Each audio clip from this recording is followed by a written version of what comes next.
Fala pessoal, tudo bem? Pessoal, vamos trazer hoje um vídeo especial aqui para vocês. A gente fez um documentário aqui falando sobre os Templários. A gente fez uma rota bem legal na Europa que eu denominei aqui de Rota dos Templários, né, pessoal? Onde a gente fez uma road trip aí que a gente passou por vários países aí, Portugal, Espanha e França. E galera, essa viagem, né, a gente está entrando numa fase aí bem diversificada aqui nos nossos conteúdos, né? Não só fotografia de paisagem, mas também interagindo aí com mistérios e outras coisas aí bem bacanas aí que tem a ver um pouco com história, um pouco com a geografia ali de vários lugares, tá? E galera, a gente fez esse documentário aqui e mostrou vários lugares muito interessantes, principalmente fora da rota aí para você poder explorar nas suas viagens, exclusivamente aqui no caso para a Europa. E a gente vai destrinchar um pouco aqui alguns lugares desse documentário fazendo um react no nosso próprio vídeo, né? A gente já fez uma vez esse formato aqui, justamente com a Rota Salcantay, né, que a gente fez uma trilha bem bacana lá no Peru. Talvez alguns de vocês aí conheçam, outros não, mas confere aqui, a gente vai deixar o link na descrição para quem quiser ver. Esse vídeo aqui vai ser bem parecido, né? Conforme a gente for assistindo o documentário aqui com vocês, a gente vai destrinchando as localizações, falando algumas curiosidades, tá? Espero que vocês gostem, pessoal. Vou passar o play aqui. Bem-vindos a uma jornada fascinante pelos meandros da história e da lenda, uma busca que nos levará por estradas sinuosas e castelos ancestrais em Portugal, Espanha e França. Aqui já dá para ver, galera, como eu falei para vocês, né? Foi uma road trip bem extensa, tá? A gente teve que dirigir bastante. Para vocês terem ideia, a gente praticamente cruzou o território de Portugal, indo de sul para o norte, tá? Então a gente desceu em Lisboa e aí de Lisboa a gente foi subindo até sair pela região de cima ali da Espanha, da Galícia, né, galera? A gente atravessou a Espanha pela Galícia, né? Então todo aquele oceano ali do norte da Espanha, né?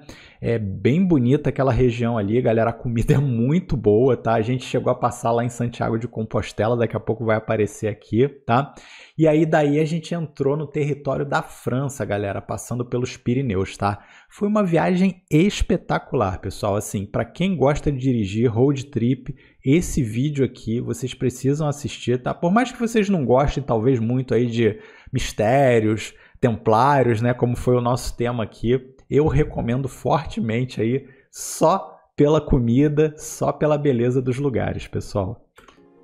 Esse é um conto que mistura fatos e mitos, realidade e imaginação, mas que sempre esteve no centro das histórias épicas do passado. Esse é o conto dos Templários e a busca pelo lendário Santo Graal. Só para vocês terem noção também, né, pessoal, a gente resolveu colocar esse tema na viagem do Santo Graal e achamos vários lugares super interessantes nesses 3 países, vocês vão ver aqui, né, que tem tudo a ver com Templários e Santo Graal, tá? Os Templários, é claro, já é provado aí que eles existiram, né, e tem toda uma história por detrás aí dessa organização, inclusive algumas que puxam um pouco mais aí para teorias da conspiração, outras que puxam um pouco mais aí para a história mesmo, tá? Eu sou adepto de várias aí, né? E inclusive gosto muito de ler e me informar sobre várias dessas teorias e, cara, é muito legal você chegar e ver isso lá com os seus próprios olhos, né? Você caminhar onde eles caminharam, estar onde eles estiveram. E eu sempre falo isso para vocês aqui, né? Que a verdade está lá fora, né, pessoal? É só vocês irem, pesquisarem, se informarem, lerem, que vocês vão ver várias coisas muito bacanas. Os Templários, uma ordem de cavaleiros cristãos fundada no século XII, tornaram-se uma das mais poderosas e misteriosas organizações da Idade Média. Envolvidos em segredos e mistérios, sua história se entrelaça com a busca pelo Santo Graal, o cálice sagrado que supostamente foi usado por Jesus Cristo durante a última ceia. Mas, será que o Graal era isso mesmo?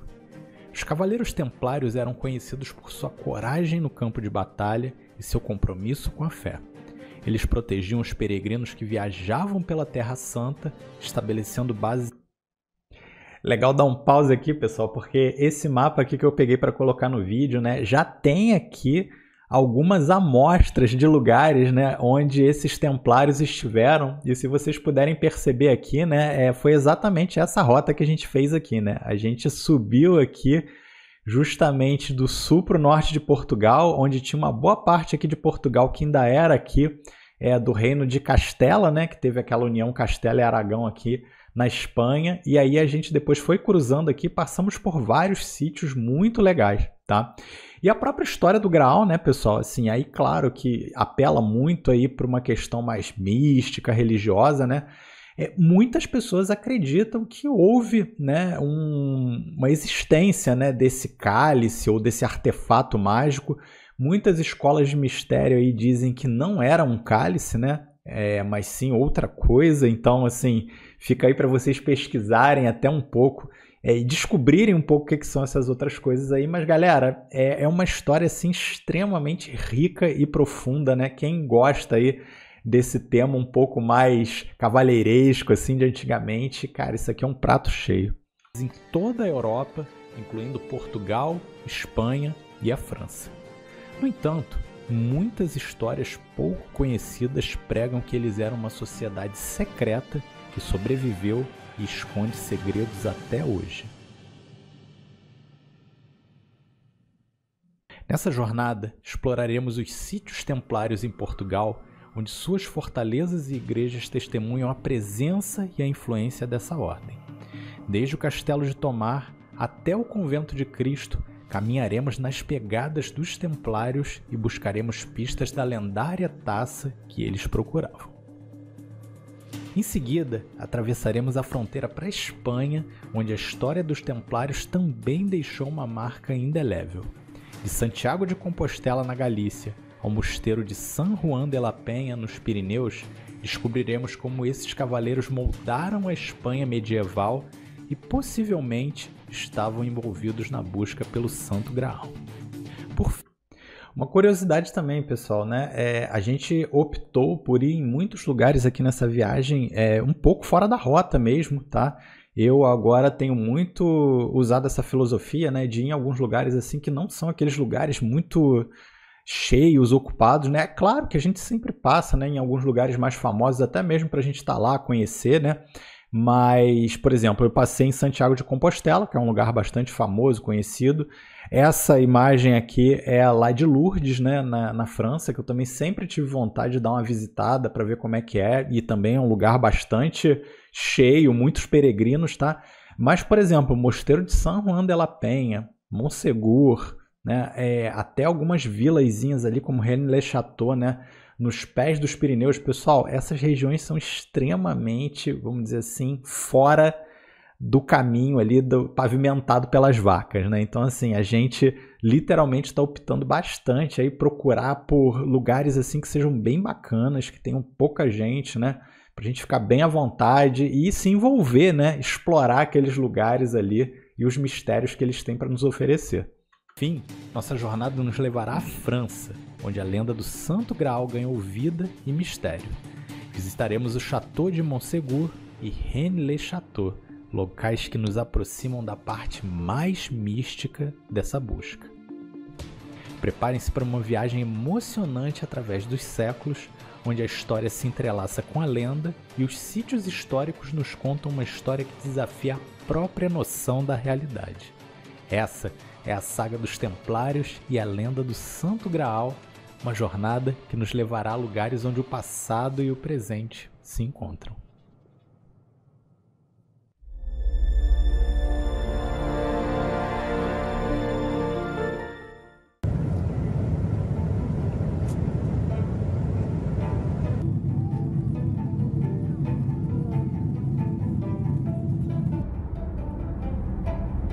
Aqui a gente chegou a Lisboa, né, como eu falei para vocês aí, e a gente já ficou hospedado lá num hotelzinho bem perto ali do aeroporto, né, e também de alguma forma perto ali da cidade, né, mas aí a gente já partiu de carro para, enfim, né, explorar aí os lugares que a gente gostaria de explorar aí. E agora, claro, né, a gente vai começar a entrar mais a fundo aqui nos lugares. Aquela foi toda a introdução ali, né, e vocês vão ver algumas coisas bem bacanas.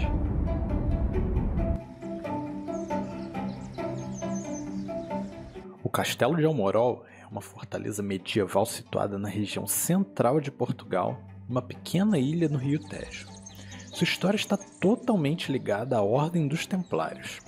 Após a conquista da Península Ibérica pelos cristãos, por volta do século XII, o castelo caiu nas mãos da Ordem. Os Templários reconstruíram e fortificaram o Castelo de Almorol, transformando-o num importante ponto de defesa e controle da região. A localização da ilha no meio do Rio Tejo tornava o castelo praticamente inacessível por terra, o que tornava mais uma posição estratégica para eles. No início do século XIV, a Ordem dos Templários foi suprimida pela Igreja Católica e seus membros perseguidos. Muitos dos bens e propriedades dos Templários foram confiscados, incluindo o próprio castelo. Apesar do fim dos Templários como uma ordem, o Castelo de Almorol permaneceu como um símbolo do seu passado. Hoje, o castelo é uma atração turística popular, atraindo visitantes que... Essa imagem aqui, pessoal, é bem curiosa, né? O Castelo de Almorol é um castelo também bastante fotografável, né?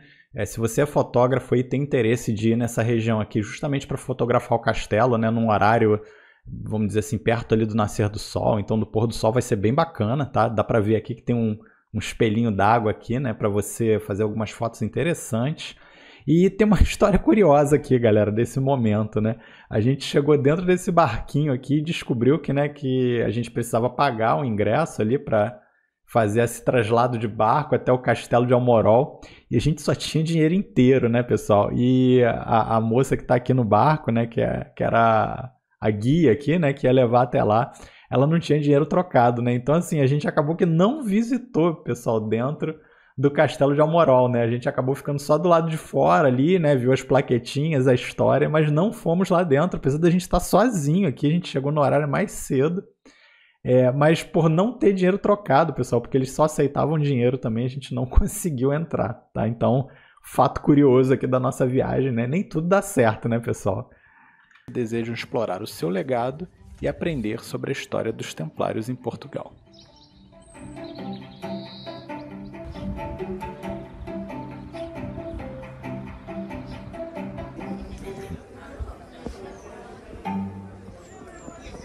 O Castelo de Tomar, bem próximo a Almorol, pode ser considerado o quartel-general dos Templários em Portugal e tem raízes profundas que remontam à época romana. Foi durante o período da Reconquista Cristã, no século XII, que os Templários assumiram o controle do castelo e o transformaram em uma das principais fortificações deles em Portugal. Sob o comando dos Templários, o Castelo de Tomar passou por uma série de melhorias e expansões. Eles fortificaram suas muralhas, ergueram edifícios que serviram como quartel-general da ordem. Um dos marcos mais notáveis é a Charola, uma igreja circular que se tornou um importante centro de rituais iniciáticos.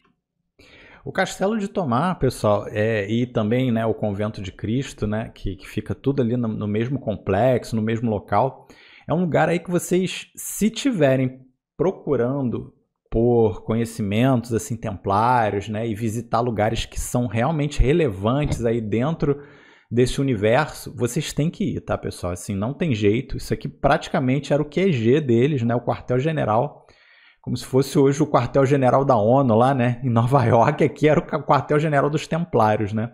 Depois que, claro, né, eles fugiram aí e foram cada vez mais indo em direção ali a Portugal, tá? E é um lugar lindíssimo, tá, pessoal? Inclusive a cidadezinha ali de Tomar tem alguns locais bem interessantes ali para vocês visitarem também, tá? Tem uma igrejinha ali bem bacana que daqui a pouquinho a gente vai mostrar aqui também, que vale super a pena aí vocês reservarem um tempozinho da viagem de vocês, tá? Então, lembrando, né? Lisboa, Almorol, Tomar, tá? Isso tudo aí num dia dá tranquilo para vocês fazerem aí sem prejuízo, tá? É uma viagem bem agradável.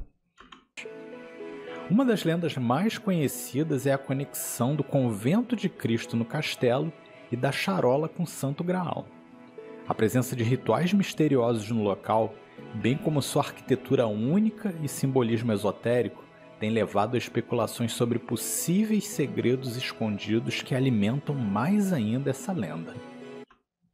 E também tem uma coisa legal, né, pessoal? Assim, depois que eu comecei a ler muito e estudar algumas coisas sobre não só os lugares, né, mas essas ordens e até mesmo alguns conhecimentos assim mais gnósticos e tudo mais, você vê que vários lugares no mundo, tá? Inclusive igrejas católicas, elas têm muitos simbolismos iniciáticos, né, nas paredes, nas pinturas, tá? E aqui não é diferente, tá, pessoal? Vocês vão ver que tem várias coisas assim com simbolismo bem iniciático, tá?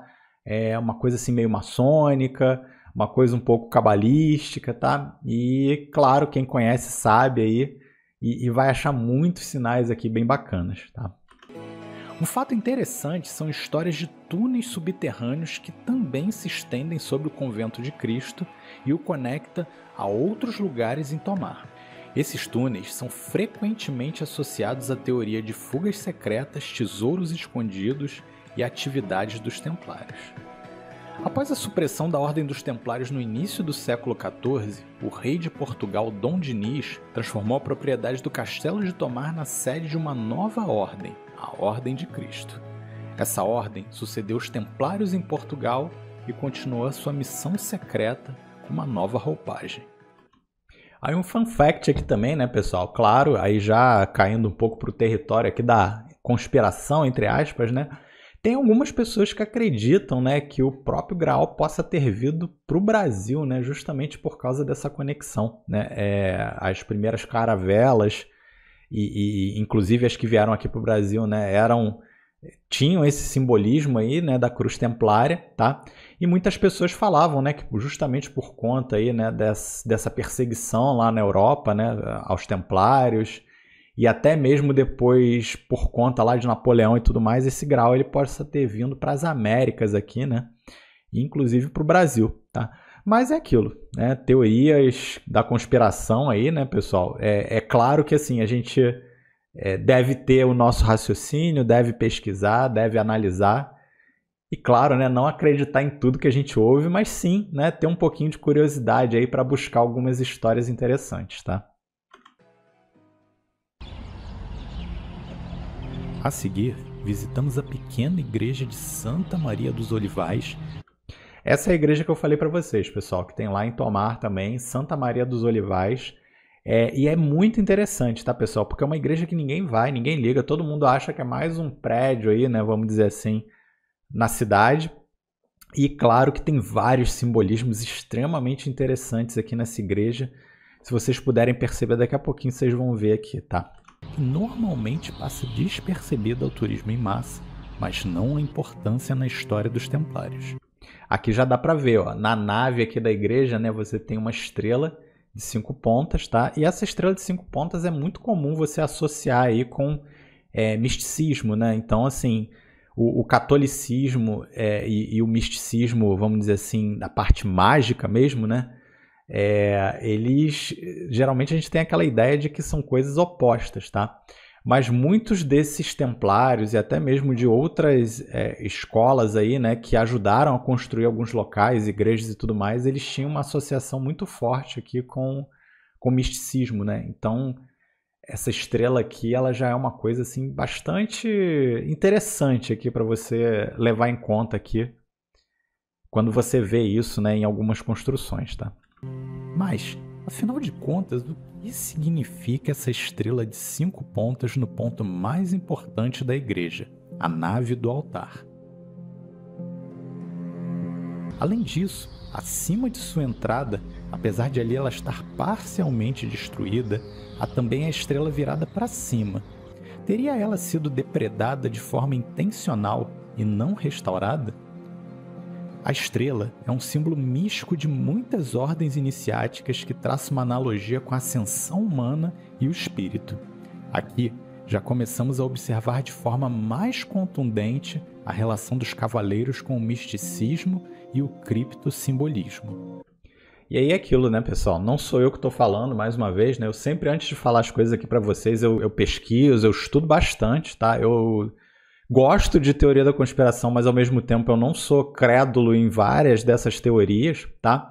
E eu geralmente pego muitas coisas aí de algumas instituições bastante renomadas, tá? Então, BBC, NetGeo, né? E você tem várias outras aí, né? Não estou falando aqueles programas lá da History, né? Que mostram alienígenas do passado e tudo mais, mas assim, tem muitas coisas interessantes, tá, pessoal? Que ainda pela história não foram completamente resolvidas, tá? E é disso que a gente está atrás, tá? Questões e mistérios à parte, esse lugar é extremamente importante por ser um mausoléu de influentes líderes templários, inclusive o fundador da cidade de Tomar, Gualdin Paz.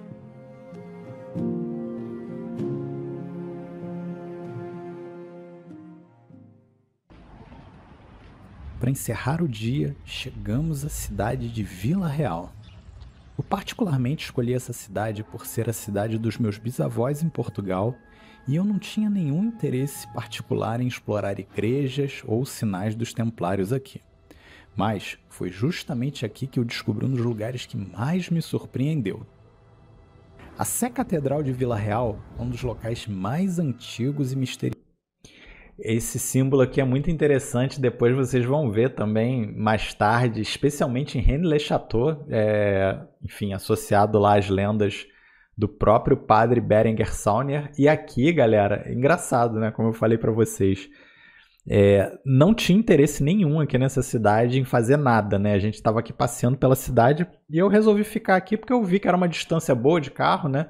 A gente já tinha rodado bastante. Eu falei, antes de entrar na Espanha eu vou visitar aqui essa cidade, que era a cidade dos meus bisavós lá, né? E aí, assim, engraçado, né, pessoal? Tinha essa catedral aqui que a gente visitou e eu vi várias coisas bastante interessantes, né? Inclusive algumas inscrições na própria parede do lado de fora, tá?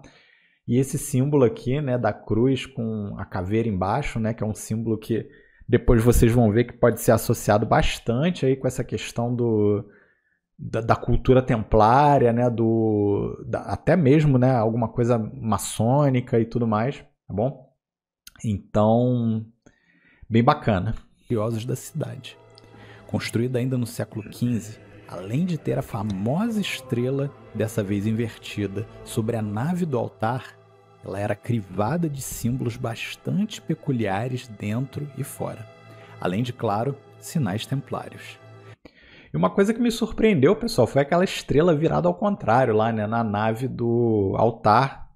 Dessa vez, né, claro, da outra lá da Santa Maria dos Olivais você tinha uma estrela virada para cima, essa aqui uma estrela virada para baixo. E eu particularmente, eu pesquisei um pouco sobre isso, assim, mas eu não consegui ter uma conclusão sobre isso, tá? Quem estiver vendo aqui o vídeo, tiver um pouquinho mais de pistas aí sobre isso, comenta aí, tá? Mas eu fiquei bem curioso, tá, pessoal? Qual seria o objetivo? Apenas um grafite antigo ou algum código ou comunicação secreta entre atores importantes? A estrela é um símbolo que me marcou bastante, especialmente por ter um jardim na casa que eu vivi, que era do meu bisavô português, onde existia uma grande estrela apontando para os pontos cardeais.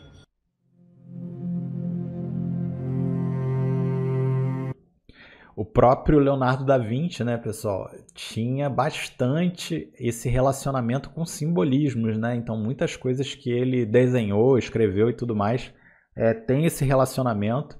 E aqui não pode ser diferente, né? O homem vitruviano também, ele tem um pouco esse relacionamento aí com o simbolismo, né, do pentagrama, tá? Você vê aqui o quadrado, o círculo, tá? E, claro, mostra muito aí, né, o homem, como vocês viram mesmo ali, né, no trechinho do vídeo da BBC, o cara falando que tem esse relacionamento aí com a ascensão humana, né, o homem como um ser superior, tá? Ou como Deus interior, né, vamos dizer assim.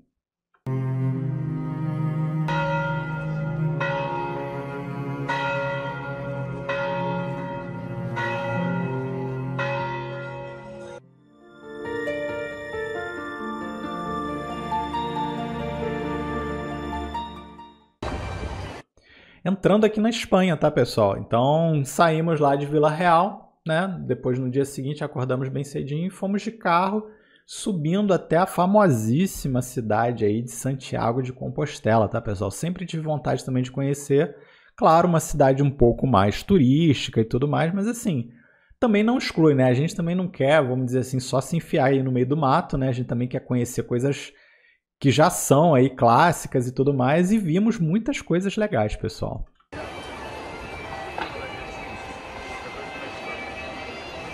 No dia seguinte, após cruzar a fronteira para a Espanha, chegamos à cidade de Santiago de Compostela para depois rumar pela costa da Galícia.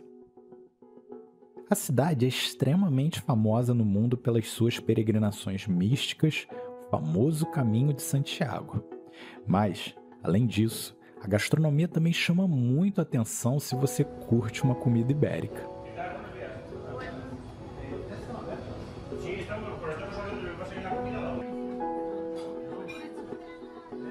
Aí aqui, como eu falei, né, pessoal, por favor, né, quando vocês fizerem essa viagem, pessoal, tira aí o escorpião do bolso, comam coisas gostosas aí nesses lugares, assim, porque isso é uma coisa que eu não fazia no começo, que eu me arrependi, né, que eu passei em vários lugares bacanas aí, eu fiquei muito no lanchinho ali, também, assim, claro, né, se você não tiver dinheiro suficiente aí para fazer a viagem e tudo mais, não tem problema, né, um dia, provavelmente aí você vai começar, né, a ter um pouco mais de grana e se interessar por fazer essas coisas, mas assim, eu comecei a valorizar muito isso, né, pessoal? Conhecer também a gastronomia dos lugares, né? E, enfim, né? Estar aqui em alguns momentos, eu gosto muito de cerveja, alguns vinhos também, então assim, experimentar também a cerveja, o vinho local, tá? E esse lugar aqui lá em Santiago, né, onde a gente comeu uns tapas, muito bom. Inesquecível, galera, realmente foi uma experiência muito legal. Aqui na Catedral de Santiago, reza a lenda, estão os restos mortais do apóstolo Tiago, padroeiro dos viajantes, peregrinos e até mesmo dos guerreiros. Reza a lenda, o corpo de Tiago foi achado por um fiel aqui em uma barca e assim foi construído um santuário como local sagrado para os cristãos. Muitos mitos e lendas cercam o lugar, mas será que ele tem algo a ver com os templários e com o Graal? Certamente.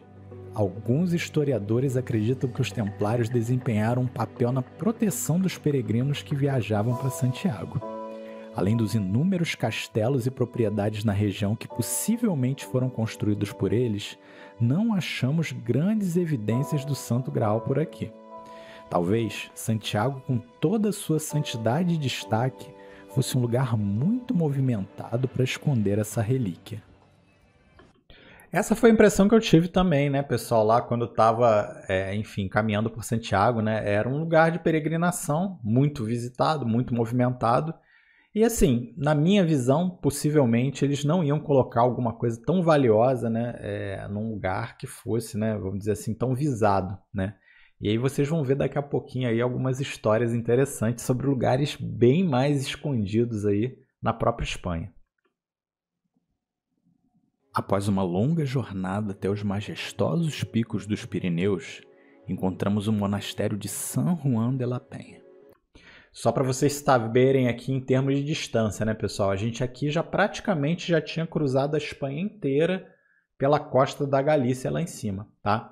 Aqui no vídeo a gente não mostra, né, essa rota que a gente fez, foi uma rota bem bonita ali pelo litoral, tá? Inclusive dormimos ali, eu acho que 1 ou 2 noites, né, nessa rota, tá bom? E aí aqui já é no pé dos Pirineus lá, tá, pessoal? A gente tem esse monastério ou mosteiro de San Juan de la Peña aqui que é simplesmente incrível. Um local que ecoa com segredos e lendas. No século XII, esse retiro espiritual pouco conhecido foi palco de uma misteriosa conexão com a Ordem dos Templários e a busca lendária pelo Santo Graal.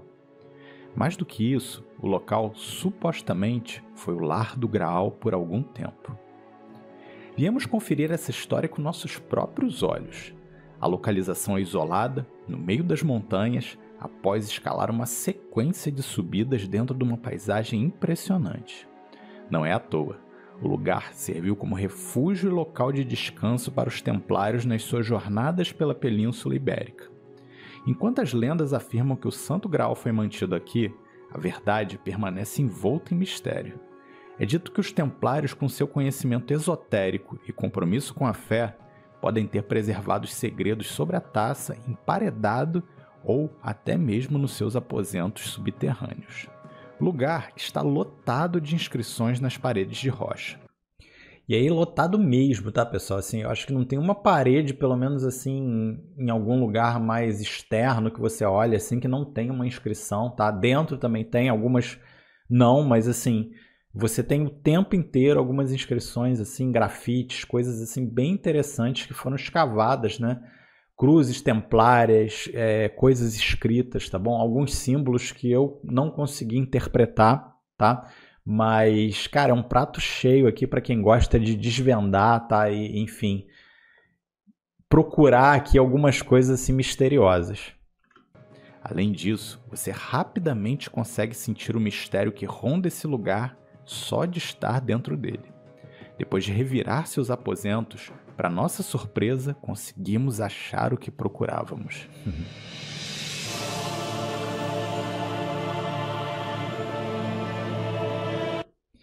E aí é interessante, né? O lugar também, eles criaram, claro, né, um ambiente ali justamente para você dar o clima que o Santo Graal realmente esteve ali, né, pessoal? Então eles colocaram ali uma réplica do Santo Graal, tá? Algumas pessoas dizem, tá? E até a própria Igreja Católica diz que o Santo Graal original ele está na Catedral de Valência. Depois eu vou contar essa história melhor aqui para vocês, tá? Mas é justamente igualzinho a esse aqui, tá? Se você olhar o lado da Catedral de Valência, você vai ver que ele é um graal. Essa aqui é a réplica do de lá, tá bom? Mas bastante interessante, né? Aqui eles acreditando basicamente nessa lenda do Graal físico mesmo, né? O Graal como um cálice luxuoso, bonito ali, né? Eu sou um pouco cético com relação a essa teoria, tá bom, pessoal? A gente vai ver aqui ao longo do documentário, mas, mais uma vez, claro, a gente tem que considerar todos os pontos de vista, né?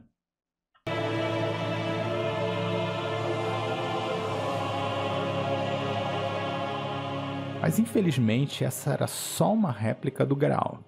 A taça real alegadamente está na Catedral de Valência, mas ainda com muitas controvérsias. Vamos deixar esse assunto para um futuro próximo. O aprendizado aqui foi incrível. Além de conhecer a história da própria criação da Ibéria, tivemos o primeiro sinal forte da própria lenda do Graal em posse dos Cavaleiros Templários. É uma pena, né, que aqui essas pinturas, né, esses afrescos aqui nas paredes, eles estavam bastante, vamos dizer assim, destruídos, tá? Então, assim, não dava para ver exatamente o que estava desenhado aqui, mas ia ser muito bacana, né? Se desse para a gente ver essa imagem aqui, nossa. Os símbolos, pistas muito semelhantes ao que vimos nas igrejas até aqui, só adicionam mais evidências de que no seu rastro o artefato lendário pode ter sido movido por esses caminhos. Mas, afinal, se ele existiu e foi tão cobiçado e escondido, para que ele servia? Quais os poderes ele supostamente concedia aos seus portadores?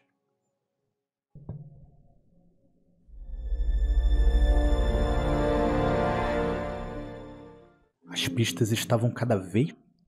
Daqui, pessoal, do San Juan de la Penha até a França é um pulo, tá? Literalmente você pega uma estrada de montanha e você atravessa os Pirineus e aí você cai já do outro lado lá na França, tá? É uma estrada bem bonita também, tá, pessoal? Assim, quem já pegou estradas de montanha em outros lugares sabe, inclusive aqui no próprio Brasil mesmo, né? Você tem estradas de montanha aí bem bacanas. E é aquilo, né, pessoal? Infelizmente, o clima estava muito ruim. Não deu nem pra gente parar, fotografar e tudo mais, porque tava uma neblina danada, tava chovendo, né? E, assim, até mesmo a gente ficou com um pouco de medo, assim, de segurança, né? Porque neblina, chuva, numa estrada que a gente não conhecia muito bem e tudo mais, né? A gente tava doido para chegar logo e conseguimos chegar bem, tá? Mas aí atravessamos, como a gente disse, né? De San Juan de la Penha e a gente foi em direção a Lourdes, tá? Que foi o nosso próximo destino aqui. A gente não mostra muito Lourdes aqui no documentário, mas fomos direto para lá, tá? Os mais quentes sobre a existência real de um artefato com poderes especiais chamado Graal. Aqui, não só você pode sentir as lendas e histórias cada vez mais frescas, mas também a presença inquestionável de algo sobrenatural. Um dos lugares que é reconhecido oficialmente por esses mistérios e história fica ali, logo do outro lado da montanha dos Pirineus, o Castelo de Montségur. O Castelo de Montsegur é um local que há muito tempo evoca mistério e fascinação. Esse castelo remonta ao século XIII e desempenhou um papel crucial na história dos cátaros durante a Idade Média. No entanto, é a associação entre o Castelo de Montsegur... Essa aqui é a trilha, pessoal, para subir até o Castelo de Montsegur, tá? É uma trilha que no comecinho você anda aqui um pouco no cascalho, na terra, tá? Mas é uma trilha bem fácil, pessoal, assim, 30 minutos mais ou menos de subida. Se você, vamos dizer assim, for um pouco mais idoso, talvez leve um pouco mais, mas assim, dá para fazer, depois tem uma escadinha de madeira, tá bom? É relativamente segura, não tem nenhuma subida exagerada, tá? Só quando chove ali que a madeira fica um pouco molhada e você tem que tomar um pouco de cuidado, como toda trilha, né? Quando chove você, né, tem risco aí de repente escorregar e tudo mais, então tem que subir com muita calma, tá bom? Montsegur e a lendária busca pelo Santo Graal, que adiciona uma camada extra de intriga a esse local histórico. A lenda do Santo Graal sugere que o cálice sagrado que Jesus usou na última ceia foi escondido ou protegido em algum lugar misterioso, e fortes indícios conectam esse cálice à perseguição e fuga dos cátaros com um incrível tesouro exatamente daqui. Os cátaros eram conhecidos por suas crenças distintas, apesar de crentes, e sua recusa em aceitar os dogmas da igreja. Seu simbolismo e muitos relatos de milagres, conhecimentos avançados adicionavam uma pitada especial de mistério nesse grupo de guardiões. Foi engraçado porque a gente subiu, pessoal, a trilha aqui. Talvez alguns devam ter visto aqui nessa imagem, né, uns floquinhos de neve caindo, né? Nós chegamos lá em cima e exatamente quando a gente chegou lá em cima começou a nevar, pessoal. Foi uma coisa assim, na minha opinião, assim, fantástica, né?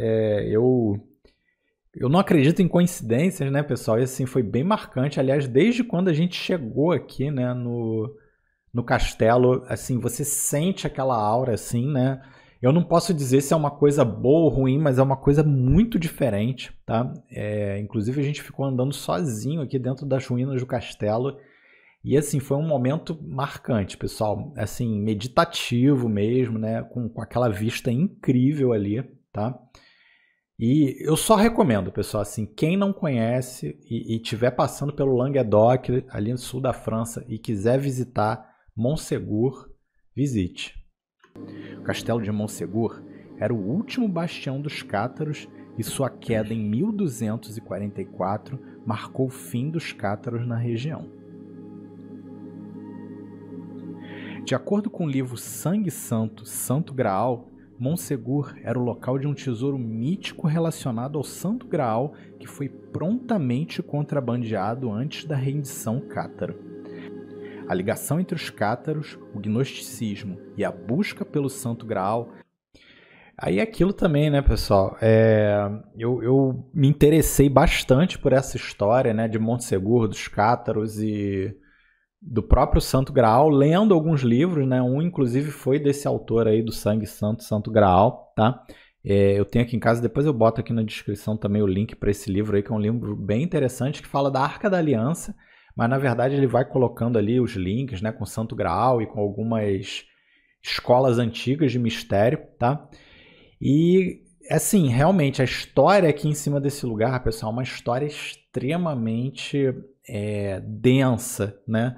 Onde quanto mais você pesquisar ali, mais você vai aprender, tá? Tem o gnosticismo aí também, que é um corpo de conhecimento imenso, né? Quem gosta e sabe, enfim, vai entender o que eu tô falando, tá bom? E, assim, é indispensável, né? Se vocês quiserem conhecer um pouco mais aí, visitem.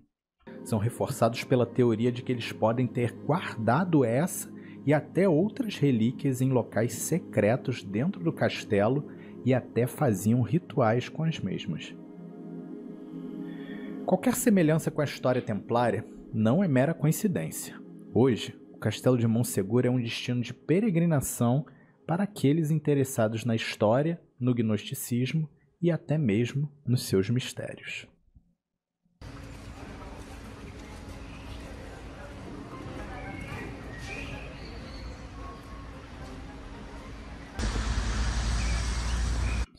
Aqui, para quem não conhece, né, é Carcassonne, tá, pessoal? A gente também ficou bem pertinho ali. A gente ficou numa região ali do Languedoc que era bem central aqui para você visitar essas cidades, né? Rennes-le-Château, Montségur, próprio Carcassonne. Então, uma viagem curta de carro aqui para quem gosta de cenários medievais, galera, é indispensável.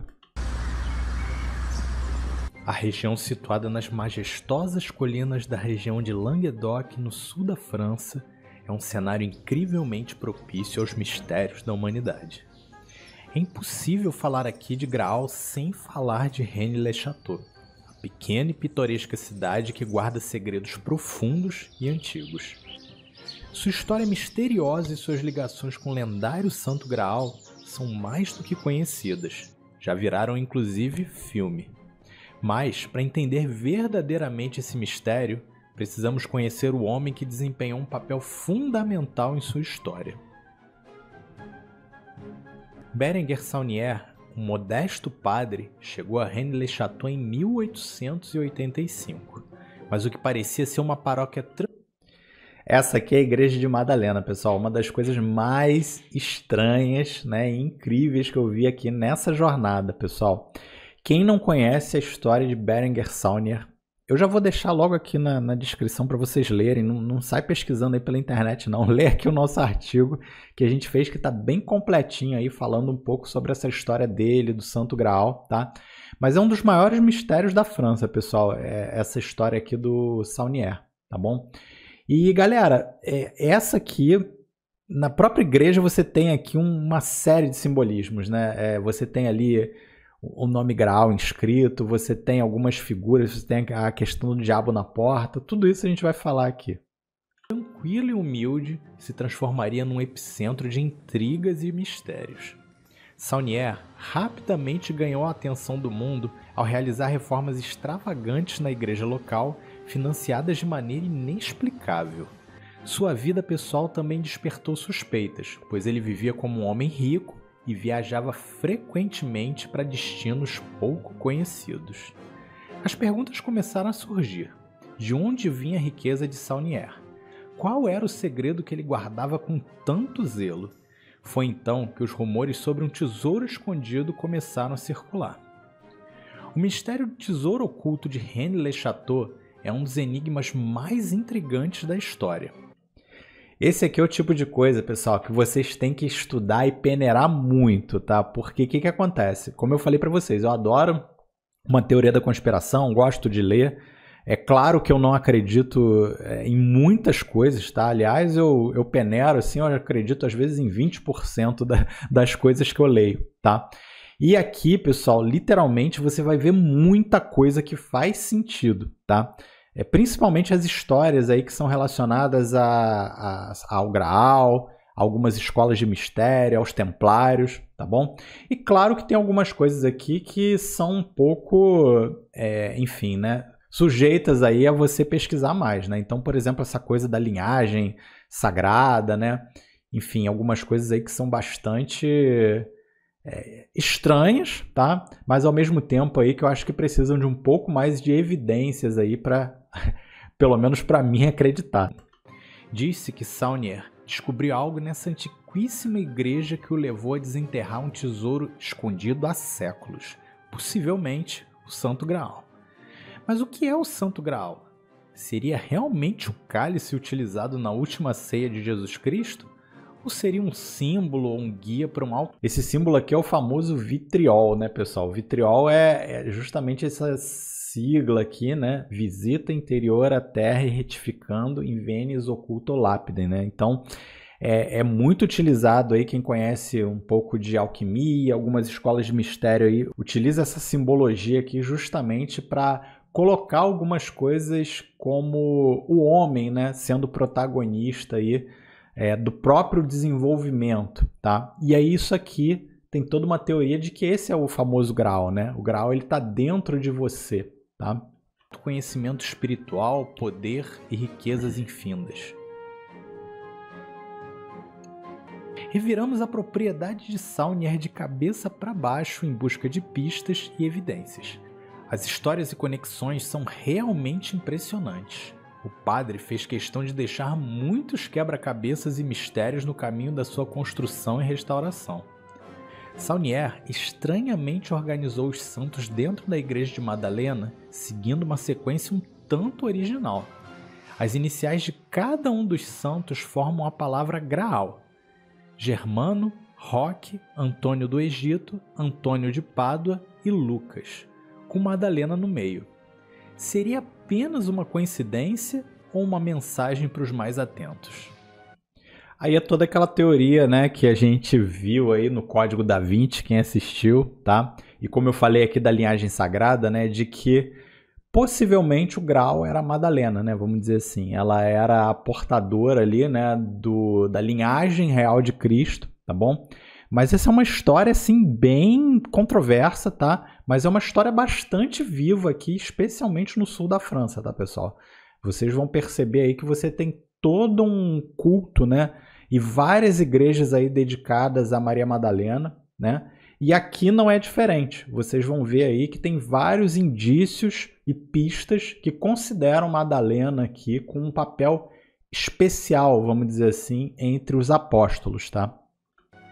A lápide templária achada por Saunier debaixo do altar é bastante curiosa também. De um lado, uma figura bastante apagada mostra o que parece ser uma mulher com um véu montada em cima de uma mula carregando um misterioso objeto. Algumas pessoas dizem que é um neném, né, também, né, como se fosse um neném embrulhado numa trouxinha e ela aqui montada, né, numa mulazinha, que geralmente a mula ela não corre muito, né, ela é mais apropriada aqui para ela com um recém-nascido ali caminharem, né, e se locomoverem. E aqui do outro lado, né, aí vocês vão ver aí também que é um pouco esse símbolo dos templários, tá? Alguns especulam que seja um recém-nascido, outros uma relíquia. Do outro lado, a figura parece mais clara, mostrando dois homens montados num cavalo. Apesar de bastante estranho, esse sinal é claramente indicativo da presença templária e esse selo é comum na Ordem dos Cavaleiros de Cristo. O diabo, na porta da igreja de Madalena, também é mais uma pista. A estátua seria mais um simbolismo cuidadosamente construído para mostrar um mapa da região. Até mesmo a posição sentada indica uma pedra da região que é conhecida como o Trono do Diabo. Seria mais uma coincidência ou um mapa real com pistas para um tesouro? Ali é interessante, pessoal, que você quando vê essa estátua do diabo ali, você vê que ele não foi feito por acaso daquele jeito, né? Isso para mim foi a coisa mais imediata. Se tem a ver com aquilo ali que eles escreveram, né? Ou se foi uma coisa ali para atrair turista, eu não sei, tá? Mas que aquele diabo ali foi construído de uma forma que você quis colocar uma série de simbolismos ali nele, isso com certeza é verdade. Outra particularidade é uma obra de arte de Nicolas Poussin, que atraiu especialmente a atenção de Saunier, Os Pastores da Arcádia. A obra de arte alegadamente tem seu cenário na região vizinha Rennes-le-Château e mostra uma imensa tumba onde se lê "Eu também estive ou estou na Arcádia". O mais incrível é que essa tumba realmente existia até os anos 80, quando foi destruída por atrair uma legião de curiosos para o lugar. De quem era essa?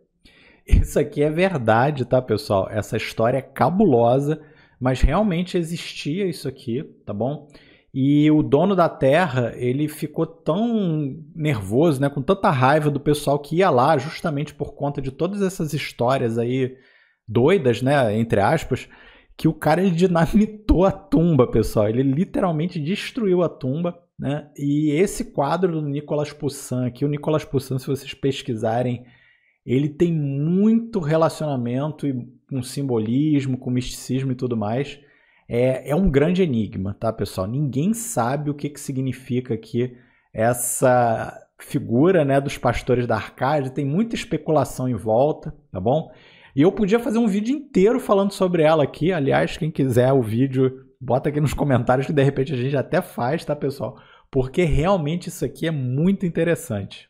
Essa tumba, o que ela simboliza realmente nesse quadro? Muitas perguntas e mistérios, nenhuma resposta. Ali, como vocês viram também, vou até voltar um pouquinho aqui. Muitas perguntas aqui, e mistérios. Né, essa estátua, pessoal, também é bem interessante lá dentro da igreja lá de Madalena, tá? E tem um simbolismo muito grande de João Batista também, né? Justamente por causa dos templários, né? E da maçonaria e tudo mais. E é interessante a gente observar isso e linkar aqui com essas histórias, tá, pessoal? João Batista foi, quem não conhece, é aquele que batizou Cristo, tá?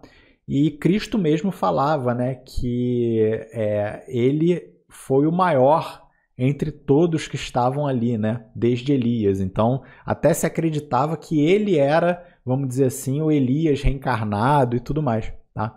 Então, existe um simbolismo muito grande com João Batista aí, e muitos acreditam, pessoal, que aquela caveirinha, né, que sempre aparece, né, daquela cabeça e tudo mais, poderia ser a própria cabeça aí de João Batista, tá? Mas isso eu tô falando aqui, não sou eu que acredito nisso, né? Mas que eu já li, já ouvi aí algumas dessas histórias aí e conspirações, tá?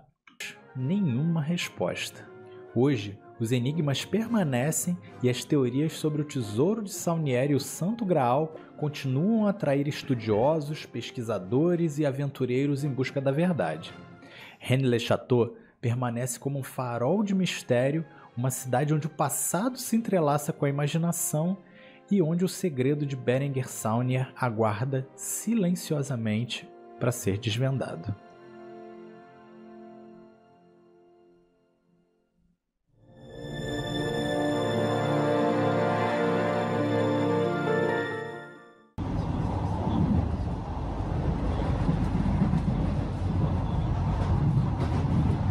Sintra é um lugar... Aqui é legal, tá, pessoal? Falar para vocês aí, até por uma questão de se vocês quiserem visitar, né? Foi bem tranquilo. A gente pegou lá o nosso hotel, que ficava bem pertinho do aeroporto, tá? E dali a gente pegou o trem até Sintra, tá? Foi um tempinho, né? A gente ficou mais ou menos uma horinha ali no trem, mas é uma viagem também bem tranquila, agradável. E aí a gente visitou esse lugar aqui espetacular, pessoal. Principalmente daqui a pouco vocês vão ver aí o Poço Iniciático, né? Algumas capelas, tá bom? Tudo a ver com templários também. De misticismo e simbolismos profundos, com palácios deslumbrantes como o Palácio da Regaleira, que abriga o enigmático Poço Iniciático. Alguns acreditam que esse poço, com a sua escadaria espiral e símbolos esotéricos, esconde pistas relacionadas ao Santo Graal. A região também é adornada com capelas como a da Quinta da Regaleira, que reserva aos olhos atentos muitos significados ocultos. Essa capela aqui é impressionante, tá, pessoal? Você não pode entrar, você só pode chegar na portinha dela, ela é bem pequenininha, e você, na portinha, tem uma espécie de um portãozinho assim que você não pode passar, mas se você olhar para o teto, pessoal, e para os lados, você vai ver muitos simbolismos. Tem símbolos templários, tem símbolos de pirâmides com o olho no meio, né, que é o famoso olho que tudo vê, tá? E aqui mesmo você vê alguns deles, tá? Fazendo uma análise bem rápida aqui para vocês, né?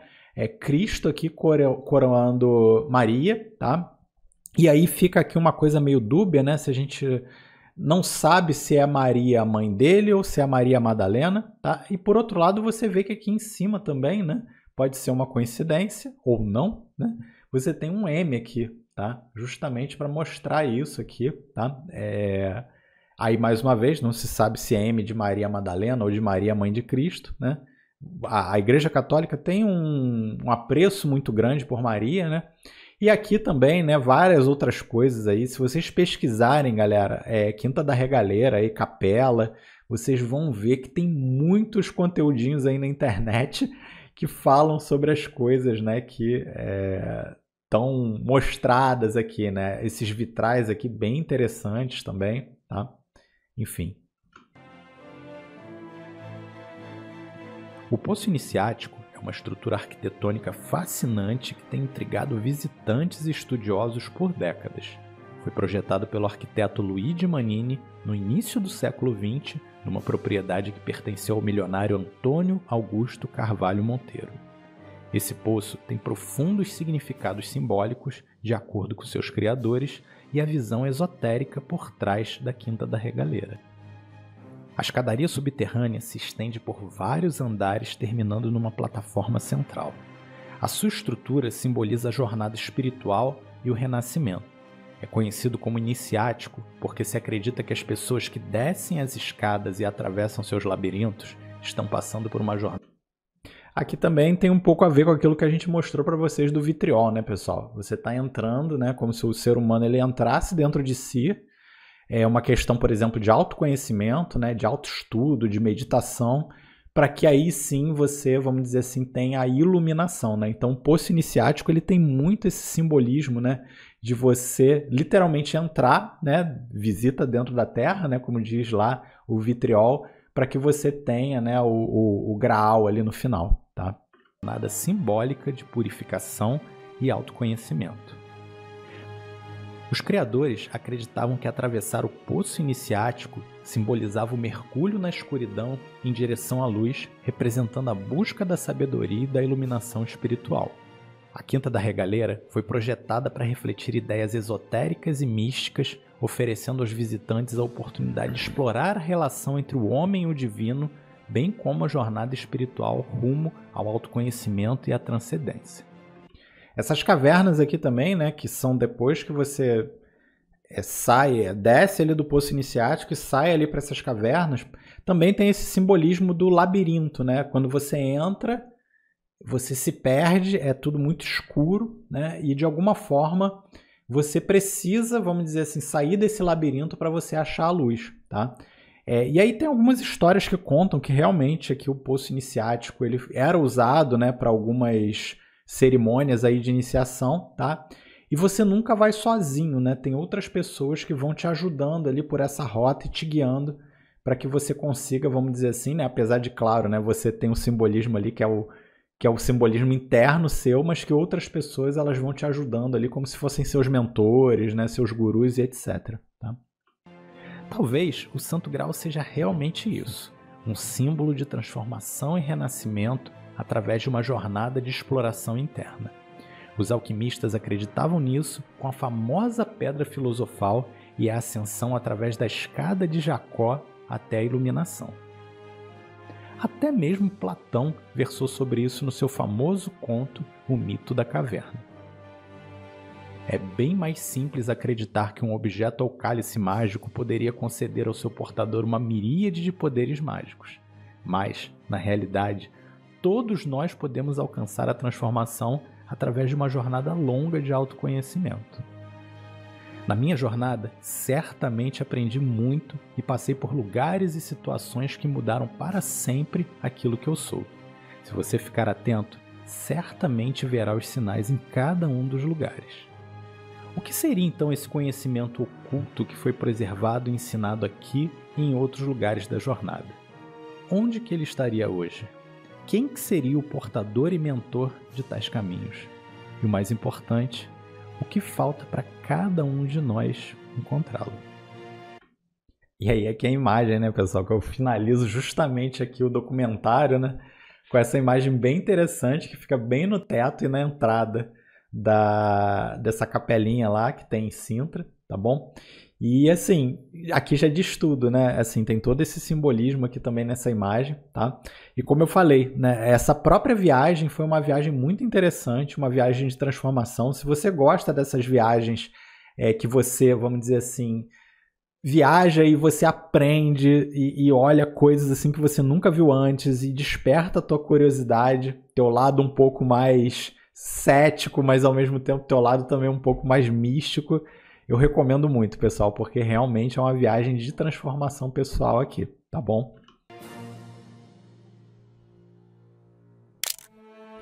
E aqui eu mostro as fotos, né, da viagem, os créditos. Não vou passar por essa parte aqui, porque se vocês quiserem, pode ver lá no outro vídeo, tá, pessoal? Nosso objetivo aqui foi justamente fazer vocês entenderem um pouco mais aqui os lugares da viagem, algumas curiosidades aqui e tudo mais. Tá bom? Espero que vocês tenham gostado aí mais uma vez desse formato. E eu prometo que se vocês gostarem, a gente traz mais aqui de outras viagens, de outras coisas. Inclusive até de fotografia também. Estou interessado em fazer alguns reacts aqui de vídeos de fotografia e de paisagem que eu já fiz, tá bom, pessoal? Vejo vocês no próximo. Obrigado. Tchau, tchau, pessoal. Até lá.